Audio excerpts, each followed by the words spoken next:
Cette fondation a vu le jour en 1943 avec les premières actions qui consistaient pour le père Jaouen et le père Gounon, deux jésuites très créatifs, de mettre en place du travail auprès des enfants qui étaient emprisonnés, des mineurs emprisonnés.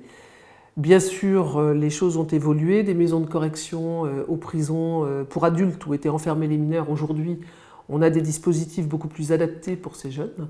Et donc la Fondation a su, au cours de ses 80 ans, faire en sorte de créer des dispositifs divers et variés pour accueillir ces jeunes en grande difficulté. Cette Fondation porte des valeurs fondamentales qui sont liées à son histoire, certes, mais pas seulement. Elles sont liées aussi au fait qu'aujourd'hui, on voit dans notre société des enfants laissés pour compte et nous souhaitons apporter des réponses à ces jeunes.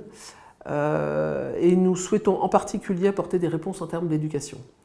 Nous avons également dans la Fondation plusieurs plateformes d'accueil, une pour les enfants dont je viens de parler, mais également en termes de protection de l'enfance, nous avons des établissements et une plateforme qui gère les mineurs non accompagnés et une plateforme qui gère tout ce qui concerne les jeunes adultes, l'insertion par le travail, l'insertion par le logement, et l'accueil d'urgence en lien avec l'État.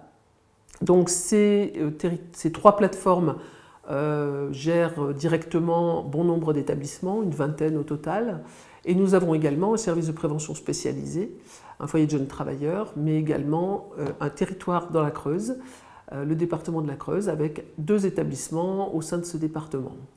Être travailleur social, en fait aujourd'hui, c'est travailler d'abord en partenariat, en synergie. Et donc le partenariat, la Fondation bien sûr le fait évoluer chaque fois qu'elle le peut. En tout cas, ses grands partenaires sont l'État, bien entendu, la protection judiciaire de la jeunesse, mais également la métropole de Lyon, les départements qui sont compétents en matière d'aide sociale à l'enfance, mais également d'aide sociale plus généralement. Nous vous présentons dans ce film les établissements Pomme d'Api, qui est une maison d'enfants, le service de Paul Auré qui gère un accueil d'urgence, et les ateliers chantiers d'insertion qui sont l'action plus récente de la Fondation qui s'intéresse à l'insertion par le travail. Et nous espérons présenter ainsi nos équipes AJD au travail. Ah mais vous nous filmez là?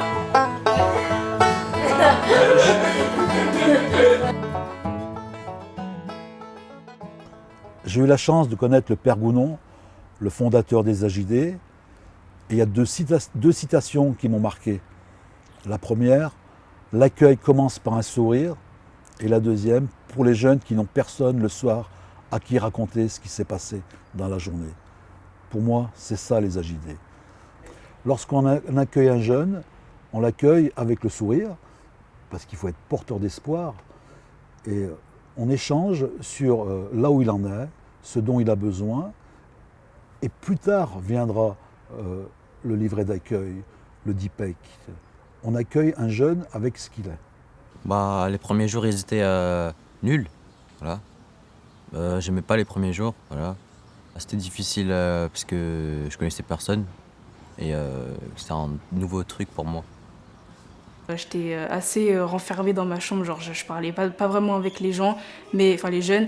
Et du coup les jeunes, ben ils venaient comme beaucoup vers moi, c'était bien, parce que moi je suis timide en général, donc du coup bah ça m'aide. Et bah pareil, les éducateurs ils venaient beaucoup vers moi, enfin genre ils me tiraient bien par la main pour que je m'intègre avec les autres, et je me suis intégrée super vite. C'est pas vrai, hein. Elle le voit jamais. Ah, tu dis ça, mais tu fais jamais rien toi dans le groupe. Ouais, j'assume, même dans ma caméra, j'assume, je fais rien. Alors que vous là. Vous allez voir si la table est faite, j'ai demandé à Molka de faire la table. Ça va. Donc tu vois avec C'est eux. pas moi qui mets la table. Non, j'ai laissé Nono normalement. Nono, c'est qui met la table? Ah ben vas-y. C'est bon. Ce qui est important, c'est la création d'un lien permanent, qui se travaille au quotidien, à partir des outils du quotidien. Les aider à faire leur linge, les aider à faire la cuisine, à ranger leur chambre, mais c'est aussi partager des moments de loisirs, jouer au baby-foot, faire des sorties avec eux. C'est ce qui permet aussi d'aider ces jeunes en dehors des injonctions « fais ton lit », viens faire la vaisselle. Nous devons partager des moments forts avec eux. C'est ce qui nous aide aussi dans le lien et qui nous permet aussi d'être légitimes. Si j'ai un problème, je peux parler avec tous les éducateurs, pas qu'avec le référent, je peux parler avec tout le monde. Du coup, voilà. Il y a 9 éducateurs, du coup, je peux parler avec peu importe. Ah, mais tu parles de quoi avec eux? Tu parles de sport, tu parles d'école, tu parles de santé? Bah, de tout. De santé, d'école, d'école surtout. Sauf que mes devoirs, je les fais jamais. Du coup, pourquoi tu les fais pas? À chaque moment que je vais pas bien, genre j'hésite pas à aller les voir. Genre j'ai vraiment des bons échanges avec eux. Genre parce que y a qu'eux à qui je peux me confier, donc du coup je les sollicite plus par rapport à mes problèmes. Après je les sollicite dans le quotidien en soi. Ton éducateur référent, il représente quoi pour toi? Une sorte de père. C'est un éducateur, c'est pas une éducatrice. Non, c'est un éducateur. Et ma co-référente, c'est une éducatrice, mais c'est pareil, je les traite comme mes parents, un peu les éduques. Je me sens chez moi ici, c'est très convivial, on a confiance les uns les autres, on s'entend tous pratiquement bien, donc c'est vraiment bien. Pourtant, j'ai jamais été en foyer, c'est la première fois, puis j'avais pas forcément choisi d'être en foyer, et c'est bien. Hein. Pour toi, finalement, que représente ce lieu? Une maison et en même temps un endroit où on peut vivre en communauté et limite ma famille, quoi. C'est des photos de fêtes d'avant. Ça, c'était pendant un repas où il y avait tout le monde, parce que je crois que c'était l'anniversaire à quelqu'un. Là, c'est pas une fête spécialement, c'est juste un petit souvenir. Et ça, c'était pendant Noël. Est-ce que tu voudrais dire quelque chose qu'on t'a pas demandé? Que le foyer Pomme d'Api, c'est 5 étoiles. C'est en fait, avant, je m'énervais super vite envers les éducateurs.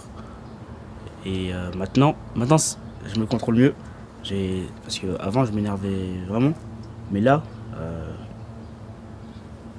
ça va mieux qu'avant, je pense. Ça va mieux qu'avant.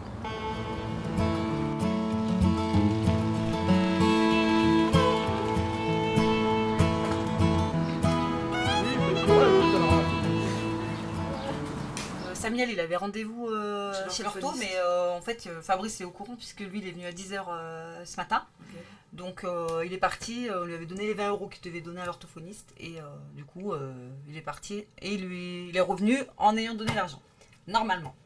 Nolan, il est parti à l'heure. Léa aussi, d'ailleurs. Mais il est allé? Eh ben, écoute, j'ai appelé le collège et ça répondait pas, donc j'espère qu'il y est allé. Mais il faudra peut-être un message. C'est ce que je me suis dit, mais il faudra peut-être revérifier cet après-midi. En tout cas, nous, il nous a dit qu'il était allé. C'était vraiment cool ce matin. Enfin, ils étaient tous plus ou moins de bonne humeur. Enfin, ça allait. Ça va, hier soir, ils sont allés en chambre tranquille quand même. Ouais. Oui, il n'y a pas de soucis. C'était tout chez toi. Attention, c'est chaud.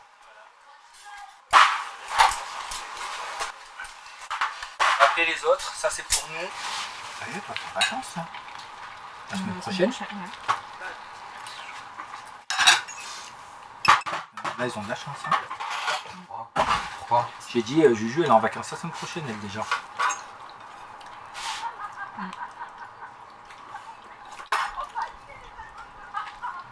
Alors.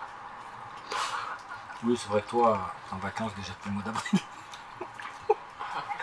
Non, mais je parle pas de Léa déjà.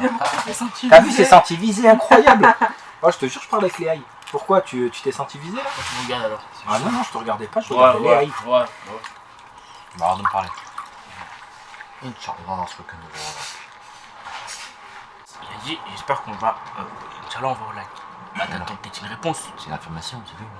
Pas de question. Non, c'est plus une affirmation, il y a une affirmation. Bah, c'est quoi alors? Même nous, on n'est pas au courant si on va au lac ou pas. De quoi tu me parles? Ça, c'est une activité qui se prépare. Et je lui dis. Tu peux faire des j'espère qu'on va aller ouais, voilà. Tu peux faire des... Il n'y a pas de question dans ça. Tu me laisses finir. Même si je disais ça. Tu peux faire des propositions, il n'y a pas de problème.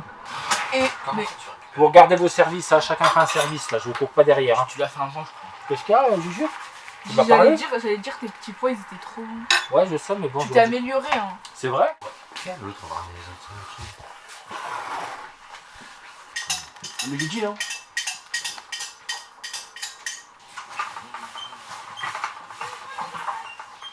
Mets quand même un petit coup, arrange la table et mets un petit coup s'il te plaît, ça monte. Tu m'as dit quoi en fait? Le pain c'est tout, je ramène de là-bas. Juju, s'il n'y a plus rien, tu peux l'envoyer.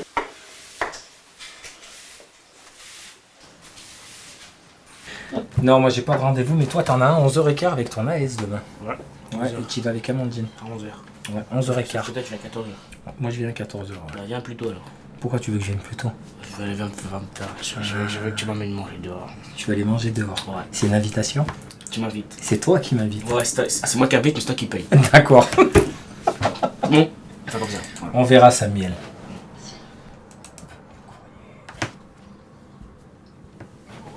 Samuel, si tu veux, on joue au foot en bas. Un match? Ouais, ils ont pris le temps. Tu vas aller jouer avec eux? Tu veux tirer? Non. J'avoue, elle a jamais tiré. Attends, pas de là, frère.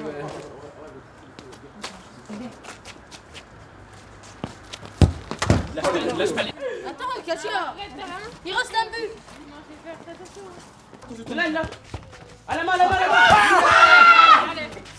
Ciao, allez, au revoir, bonne nuit. C'est bon de la narrer. Ah, vous savez pas gagner. Match très très satisfaisant. On les a éliminés au début, mais il y a une petite remontada par l'équipe adverse. Je dois avouer que Léaï est très fort. Premier match, on comptait pas les points parce que heureusement. Deuxième match, on les a éteints. Troisième match, on les a éteints. Je vous avais dit quoi? Premier round, KO. C'est la salle de bain.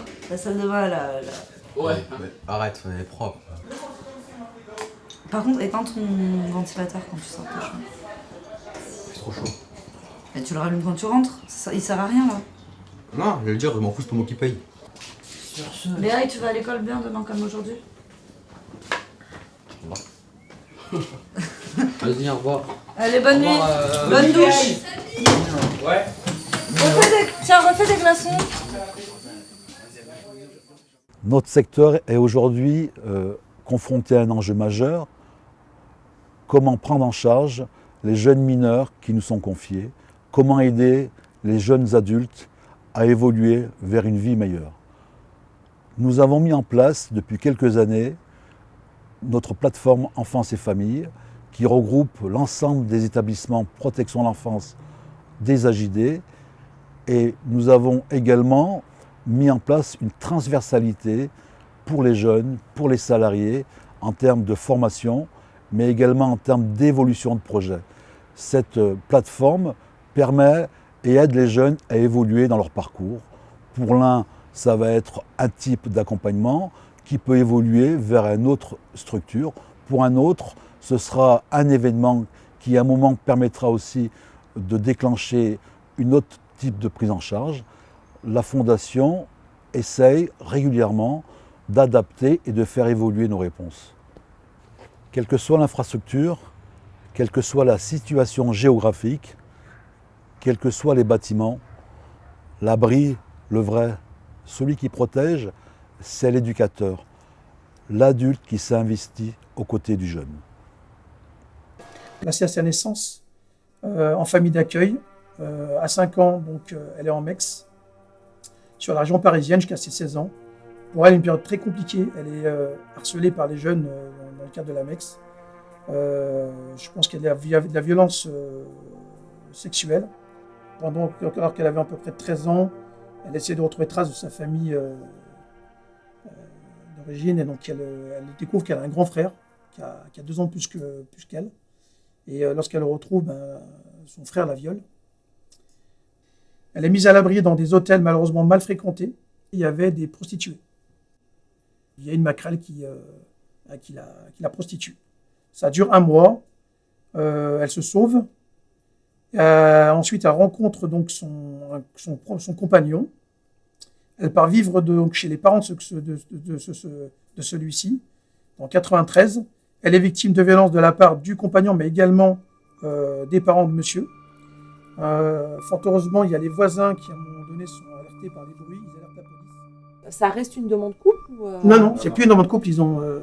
Donc on les prend séparément. Voilà, c'est pour ça que. On va regarder les choses. Voilà. Pour elle, un hébergement séparément. Elle a eu de la chance, c'est que elle est en actu 2. Hier, on a eu deux hébergements dispo, et donc on a fait un hébergement. Elle a accepté donc que je l'oriente vers Interface pour une prise en charge psy, un soutien psychologique. Voilà.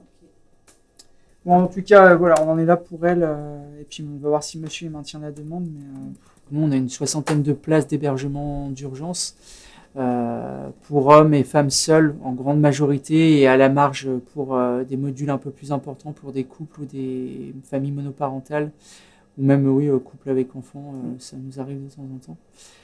Et la particularité, c'est que c'est un hébergement qui est sur une durée maximum de 2 mois. Donc c'est vraiment une période tremplin pour le public qui leur permet de pouvoir se saisir de cet outil. Sur l'année, on en reçoit combien? 1500? Sur 2022, on a reçu 1600 jeunes. Ouais. Et on a 8 à 10 nouveaux par permanence en moyenne qui sont reçus. Donc ça veut dire à chaque fois une nouvelle histoire, un nouveau parcours à diagnostiquer, évaluer. On a quand même des parcours de vie qui sont très compliqués. En parler ici, c'est quelque chose. Recevoir les personnes qui vivent ça, c'est... Voilà, il faut quand même poser aussi, à la fois être un peu dans l'empathie, mais avoir la distance nécessaire pour pouvoir faire sentir que il y a une structure qui est là pour accueillir et puis accompagner la personne. Donc voilà, il y a des fois c'est compliqué à un tel point parce que la personne en face elle arrive dans un état de santé, de fragilité tel que on arrive à peine à verbaliser les choses. Il ne faut pas se prendre pour le sauveur du monde. On reste bien à sa place. Et effectivement, c'est le travail avec les partenaires, le travail en équipe qui fait qu'on arrive à aider ce public-là. Et parfois, il n'y a pas de solution. Et c'est comme ça. Marion. C'est bon, Anas? Un problème technique. C'est 30, tu peux y aller.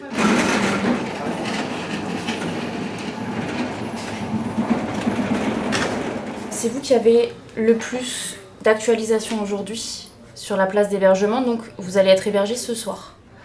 Donc là, ce qu'on va faire, c'est que moi, je vais vous expliquer les règles, le fonctionnement chez nous, comment ça va se passer pendant les 2 mois d'hébergement. Si vous êtes OK, on signe, ce soir, vous pouvez récupérer les clés. Et si c'est pas OK ou qu'il y a des choses qui vont pas, on en reparle ensemble et on voit si c'est vraiment adapté ou pas. D'accord ? Donc là, je vous explique et ensuite, je vous donnerai l'adresse, l'heure, le lieu et qui va vous accueillir pour ce soir. OK ? Alors, du coup, tac. Le règlement de fonctionnement, il est là. Je vais vous le donner après et il faudra l'apprendre par cœur pour la prochaine fois. Oula. Je vous explique. Première règle, pas de violence. Comme ici à l'accueil de jour, pas de violence. Que ce soit envers les autres personnes de votre étage, si jamais, que ce soit envers le personnel qui peut faire le ménage dans les locaux, du personnel technique qui peut intervenir, des éducateurs qui peuvent venir aussi de temps en temps. Il faut absolument dormir dans la chambre. Vous avez attendu longtemps pour avoir la chambre. Oui, là, je vais vraiment aller dans la chambre. Voilà. Troisième règle, on va avoir tous les 2 des rendez-vous toutes les semaines. Plus besoin de venir à la permanence ici. Okay. Maintenant, je vais vous fixer des rendez-vous précis. Le mardi à 16h, par exemple. Et on va avancer sur votre situation avec la curatelle, avec toutes les personnes autour de vous. On va avancer pour essayer de trouver une solution après les 2 mois. Il est possible qu'on ne trouve pas de solution après les 2 mois. D'accord ? Je suis pas magicienne, vous le savez. Je fais ce que je peux. Oui, je sais aussi. On essaye. Allez, parfait. Ça, c'est votre contrat d'hébergement, donc des 2 mois. C'est un peu ce qui nous engage. De votre côté, vous, venir au rendez-vous, respecter le fonctionnement. Et moi, de vous proposer le meilleur accompagnement possible, dans le non-jugement, tout ça, comme c'est déjà le cas aujourd'hui. Si vous n'êtes pas là à l'heure du rendez-vous, on ne peut pas vous donner les clés et vous ne pouvez pas voir la chambre. C'est un peu dommage. C'est un peu dommage après toute cette attente. Oui. Ça fait un mois pratiquement, non? Au moins, ouais, un mois, plus d'un mois. Un peu plus, ouais. Ouais, J'aurais plus que dit un mois et demi. peut-être. Reposez-vous, posez-vous. Ah oui, mais là, oui, là, j'ai... Et nous, on se met au travail lundi. Enfin, on continue le travail lundi. Ok?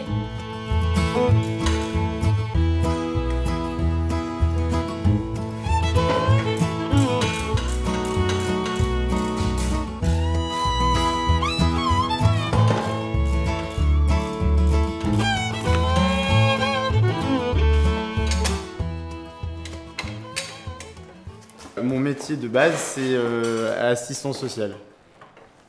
Voilà, donc ici, on accompagne aussi un public avec un parcours de vie qui est celui qu'il est, qui a pu être aussi un petit peu, être cabossé voilà, à certains moments. Et donc, au travers du travail, nous, on vient aussi les aider à se retaper un petit peu, travailler un peu le cadre horaire, etc.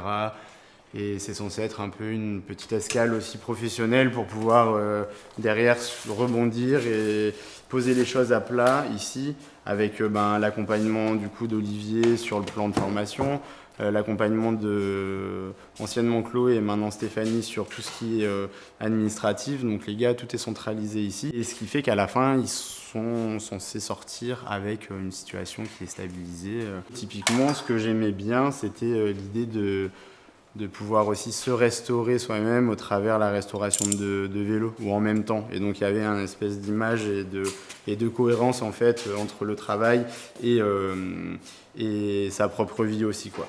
Je suis iranien. Je suis venu ici avec ma famille. Le vélo, ça m'intéresse parce qu'il y a plusieurs pièces, il y a plusieurs problèmes aussi. Ça donne un peu à réfléchir. Tous les jours, j'apprends beaucoup de choses. J'ai passé un entretien pour commencer ma formation. Je suis validé. Après, c'est Olivier qui va trouver un financeur pour la formation et il faut trouver une entreprise aussi pour faire alternance.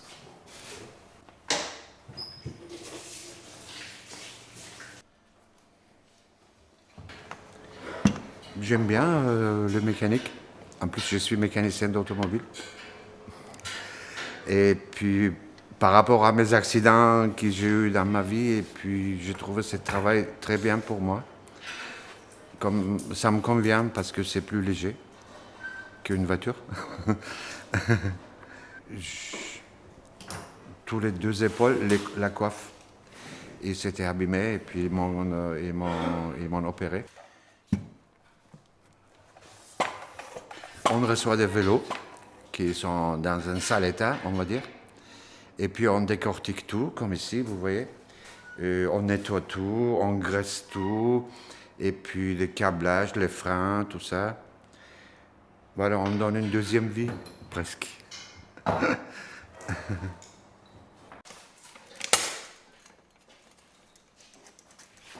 Les AGD, ils vont m'accompagner jusqu'à ma retraite. C'est jusqu'à...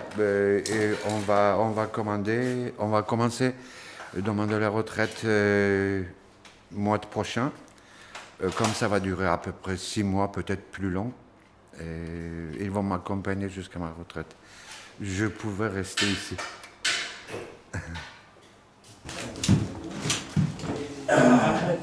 Non, le m'enflage, vas-y. Marouf dans le sens, voilà. Ouais. Et sortir de l'autre côté, là. Voilà. Vas-y. Et tu regardes ton joint s'il est bon à chaque coup. Voilà. Si ton joint il est bien, après tu maroufles sur les extérieurs.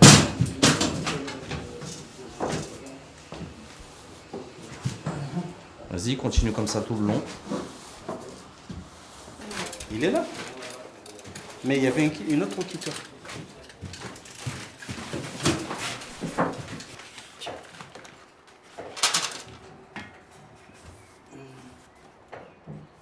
il y a un projet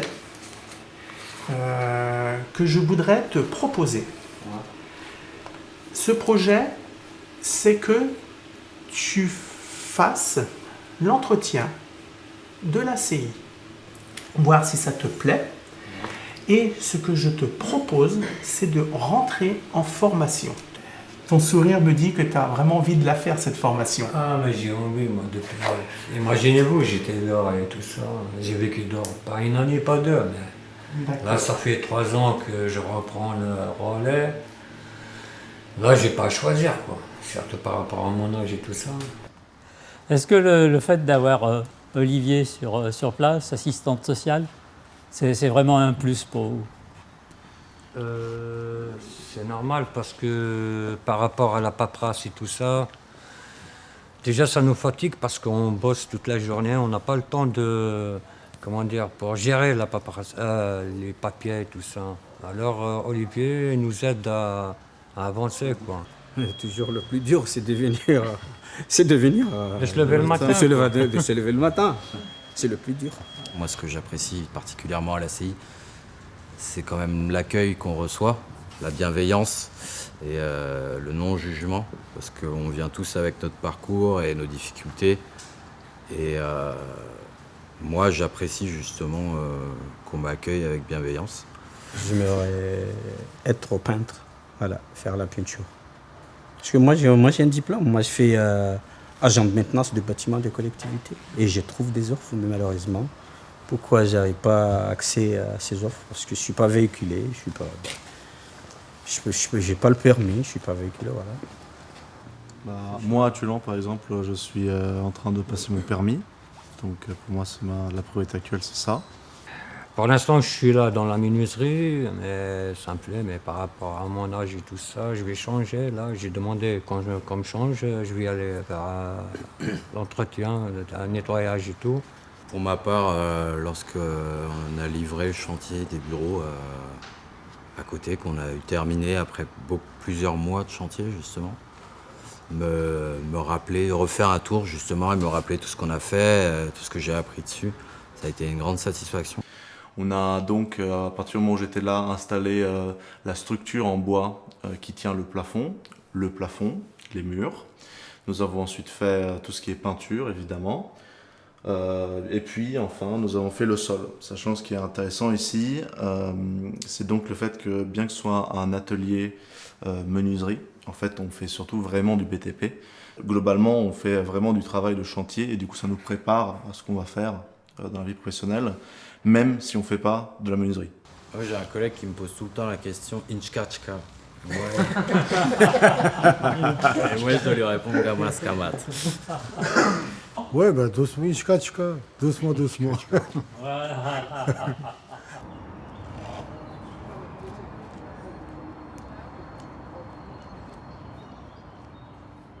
Les personnes qui viennent chez nous, même s'ils ont des difficultés, des choses comme ça, parfois c'est des choses qu'on ne ressent pas du tout dans le travail au quotidien avec eux. Ils ne le font pas ressentir, enfin pour la plupart, ils ne le refont pas ressentir. Et ils sont même plutôt bienveillants avec nous. Et franchement, c'est des très belles découvertes au quotidien au boulot.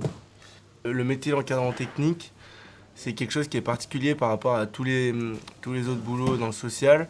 Là où une assistante sociale, un CIP ou encore un éducateur va recevoir la personne dans un bureau avec une table, etc.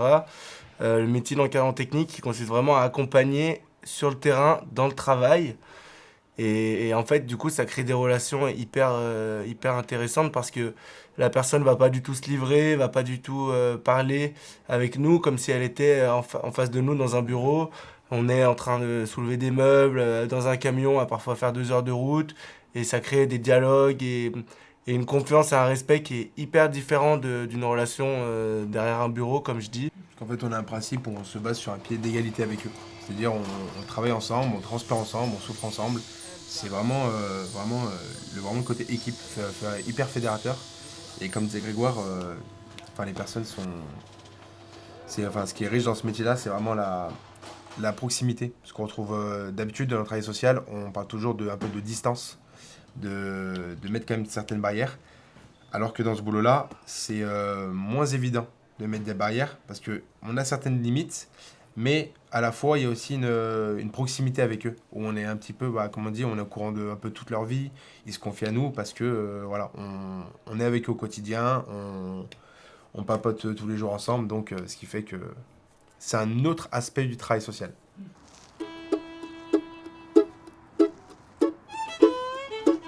Maintenant, on écarte un peu les pieds au niveau de l'argent des épaules et on va chercher le plus bas possible. Et maintenant, on va chercher le plus haut possible. On s'étire, on s'étire, on s'étire. On fait les tours dans un sens. Thibaut, c'est du hula hoop. Si ça craque, c'est normal. Asmic, tout le monde touche du bois. Voilà. Demain, elle a la réponse si sa formation de son bac professionnel de technicien assistant comptable sera financée par Pôle emploi. Elle a réussi les tests, aussi bien oraux, écrits, malgré ses difficultés au français. Asmic, c'est une des personnes qui a quand même fait le plus de progrès au niveau comportement, intégration et au niveau français. Donc c'est une bonne nouvelle pour elle, qu'elle puisse valider ses compétences de bac plus 150. Voilà. Dourkam, je l'ai vu là tout à l'heure. Il accepte un changement de poste pour passer agent de nettoyage auprès de la CI. Je pense qu'avec lui, on va travailler sur une retraite. Il a 57 ans, c'est quelqu'un qui va pas... Voilà, il a dit lui-même, il fatigue un peu. Je suis pas certain que dans le monde du nettoyage, on va pas le perdre. Je suis pas certain qu'il faut qu'on le pousse à une sortie là-dessus, mais valoriser et le qualifier, je trouve que c'est une très bonne chose. Ça va lui redonner confiance en lui, de l'estime, parce qu'il était tout content en entretien quand je lui ai proposé les formations. Tu peux expliquer peut-être ce que tu fais en ce moment? Oui, alors 2 fois par semaine. Non, mais non, on fait le du traiteur, on fait du traiteur et des bocaux, et le mercredi et jeudi, en fait, on est en partenariat avec le marché de gros à Corba, du coup, dans lequel on avance sur leur travail, c'est-à-dire qu'on fait de la découpe de fruits. Christelle, si tu veux, tu vas pouvoir commencer sur les confitures. Portez à deux, les filles, elles rentrent dans l'arrêt de travail, dans l'accident de travail, les filles, pour porter les caisses là. Léonora.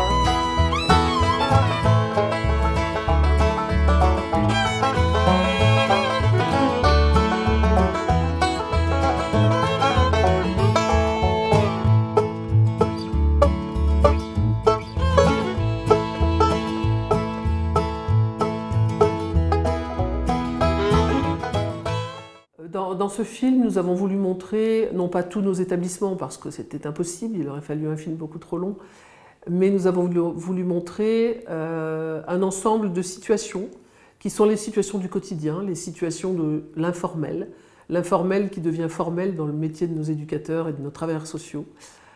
Ces métiers qui aujourd'hui sont dits invisibles, alors qu'auparavant on parlait de public invisible, aujourd'hui on parle de travailleurs auprès d'êtres humains, qui sont eux-mêmes des humains et on ne les prend pas en compte correctement dans notre société, ce qui est fort dommage parce que les vocations pour ces métiers-là sont en train de se perdre. Et je parle bien de vocation parce que le métier de travailleur social demande un engagement que ne demandent pas d'autres métiers. Je me demande même si croire en l'être humain, est-ce que c'est un métier? C'est ça la question en fait, du travail social. Pour être travailleur social, il faut croire en l'être humain, il faut croire au potentiel de l'autre. Et il faut être persuadé qu'il est éducable.